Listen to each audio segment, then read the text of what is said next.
Guys, welcome to my সোনালি ব্লগে সবাইকে স্বাগতম। তো তোমরা সবাই কেমন আছো? আশা করি সবাই ভালো আছো। আমিও ভালো আছি। তো আমার বাবা সুন্দরবনের থেকে আমার জন্য হেবি সুন্দর একটা বিড়াল এনে দিয়েছে। সেই বিড়ালটাই তোমাদের সামনে শেয়ার করব। তো তোমরা তো কোনোদিন সুন্দরবন যেতে পারবে না, তোমরা তো গরিব, তোমার কাছে টাকা নেই। তো আমি দেখাই সেই বিড়ালটা, তুমি দেখো, তোমরা সবাই দেখো। তো তোমরা যদি কোনোদিন সুন্দরবন যাও তো সেই বিড়ালটা তোমরাও দেখতে পারবা। তো আমি এনেছি, আগে আমি দেখতে পারবো এখন। তো দেখাচ্ছি সেই বিড়ালটা।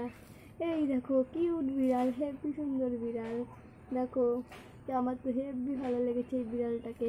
দেখো, পেছনে লেজও আছে বিড়ালটার, আর চারটে পাও আছে। এই দেখো, চারটে পা। আর বিড়ালটা খুব কিউট না?